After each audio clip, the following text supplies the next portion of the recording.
तो गाइस हमारे paid Telegram channel पर थुन ऑफ सील का पूरा नावल एक्सप्लेन हो चुका है। तो अगर आपको देखना है तो सिंपली पेड टेलीग्राम चैनल का लिंक आपको डिस्क्रिप्शन बॉक्स और कमेंट बॉक्स में मिल जाएगा। उस पर क्लिक करिए, फ़ोन नंबर से लॉगिन करके पेमेंट कर दीजिए। तो चलिए बिना किसी देरी की आज की वीडियो की एक्सप्लेनेशन को स्टार्ट करते हैं। तो एपिसोड की स्टार्टिंग में दिखाया जाता है कि जो हायू था उसने अपना छठा शेर इवॉल्व कर दिया था और लॉन्ग हाउचन को वो लेकर उस लीच किंग की चंगुल से बचकर तुरंत टावर ऑफ इटर्निटी में टेलीपोर्ट हो गया था।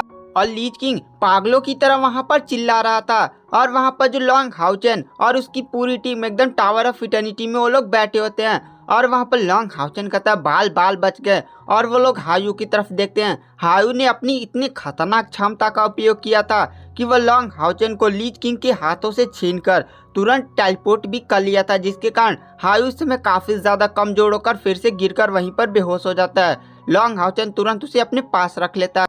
थोड़ी देर के आराम के बाद वो लोग फिर से वॉरियर टेम्पल में आ जाते हैं। वॉरियर टेम्पल में जो लेडी वांग युआन थी वह झांग फांग को लॉन्ग हाउचन के पास लेकर आती है। लॉन्ग हाउचन को झांग फांग बताता है कि उसका पूरा डेमन हंट स्क्वाड इस युद्ध में समाप्त हो चुका है, केवल वही बचा है।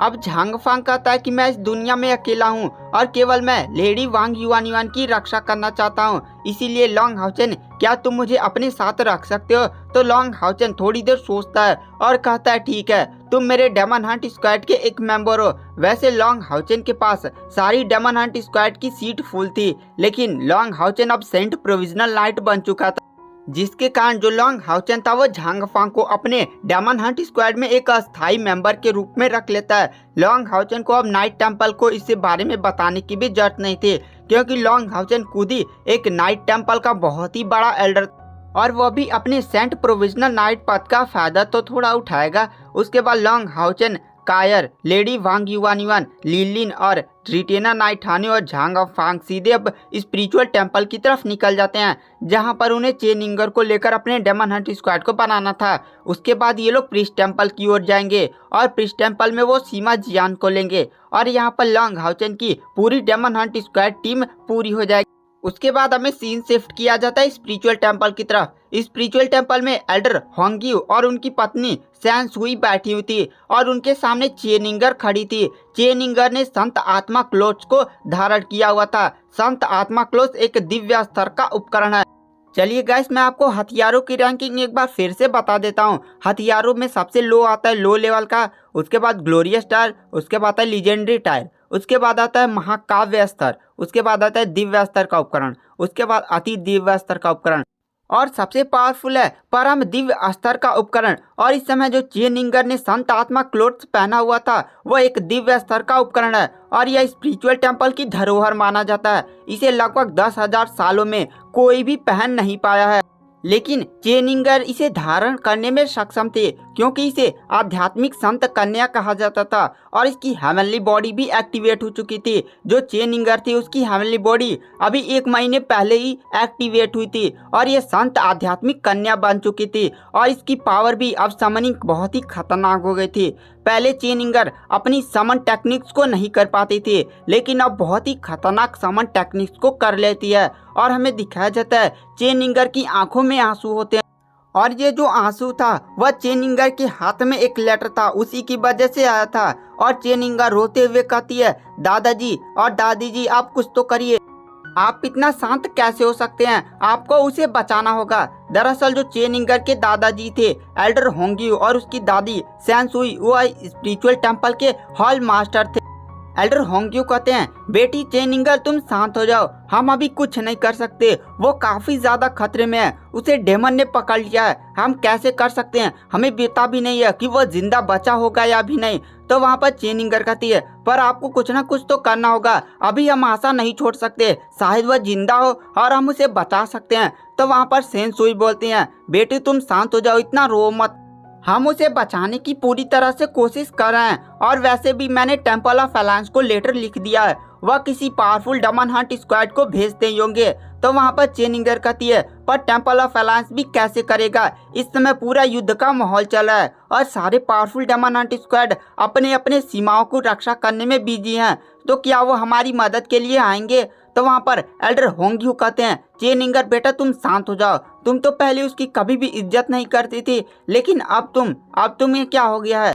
वह तुम्हारे हमेशा आसपास घूमता रहता था, लेकिन तुम हमेशा उसे इग्नोर मारती थी। तुम्हें शांत रहना होगा। तो वहाँ पर चेनिंगर फिर से रोने लगती है और उसकी आंखें भी सूज गई थी रो रो कर।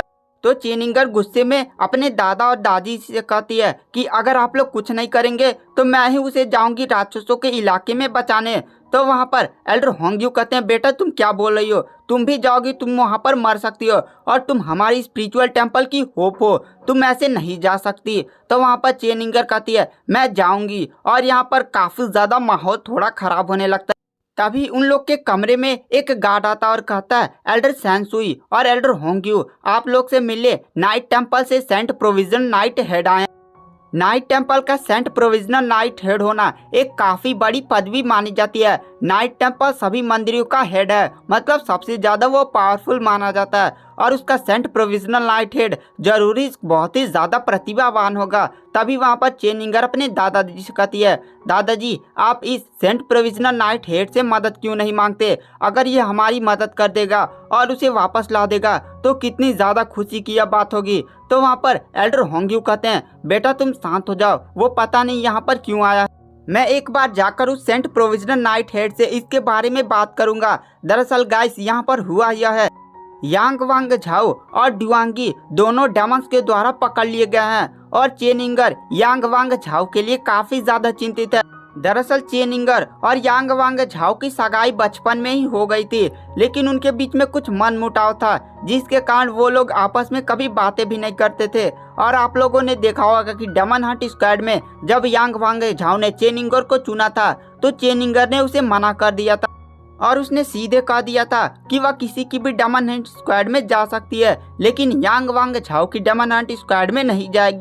और जो यांग वांग झाओ और डुआंगी थे उन्होंने अपने डेमन हंट स्क्वाड को काफी ज्यादा स्पीड पर रखा हुआ था, क्योंकि वो लोग लॉन्ग हाउचन की बराबरी करना चाहते थे। लॉन्ग हाउचन की कल्टीवेशन वो लोग सुन रहे थे कि दिन पर दिन बढ़ती जा रही है और इसीलिए उन्होंने बहुत ज्यादा मेहनत करके डेमन सिटी में घुस कर नॉर्मल डेमन्स को मारकर उन्होंने 10,000 क्रेडिट पॉइंट जुटाकर अपने डेमन हंट स्क्वाड को कमांडर ग्रेड का बना दिया था।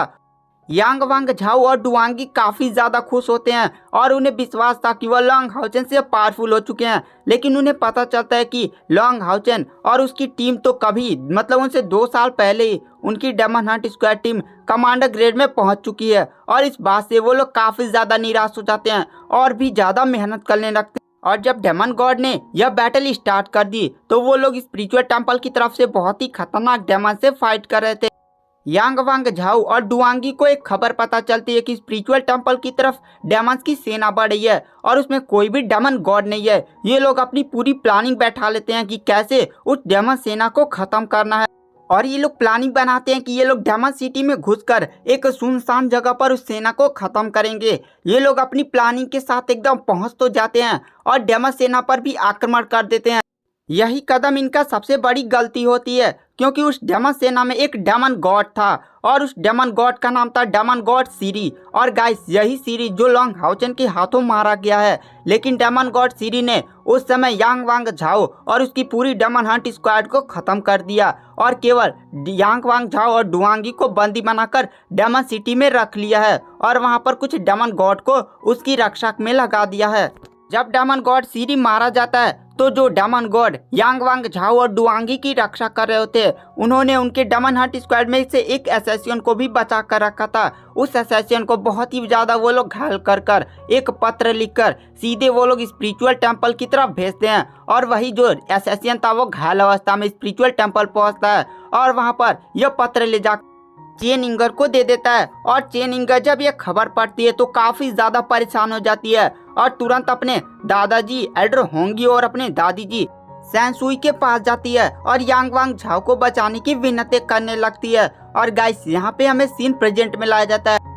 एल्डर होंग्यू सैनसुई से कहते हैं कि तुम चेनिंगर को अंदर लेकर जाओ। वह कोई भी तमाशा सेंट नाइट हेड के सामने नहीं करना चाहते थे, इसलिए वहाँ पर सैनसुई चेनिंगर को लेकर कमरे में चली जाती है। गोल्ड एसेंस फाउंडेशन आर्मर में लिपटा लॉन्ग हाउचन और अपने चेहरे पर मास्क लगाया हुआ स्पिरिचुअल टेम्पल के उस कमरे में आता है और वहाँ पर एल्डर होंग्यू सोचते हैं ये कितना ज्यादा बदतमीज है, हमारे स्पिरिचुअल टेम्पल के इतने ज्यादा सेफ कमरे में ये अपना कवच और मास्क लगा कर आया है। लॉन्ग हाउचन तुरंत माफी मांगता और कहता है मैं इस मास्क और कवच पहनने के लिए आपसे माफी चाहता हूँ, लेकिन नाइट टेम्पल पर मुझे कुछ नियम है जिसके कारण मैं अपने चेहरे को नहीं दिखा सकता।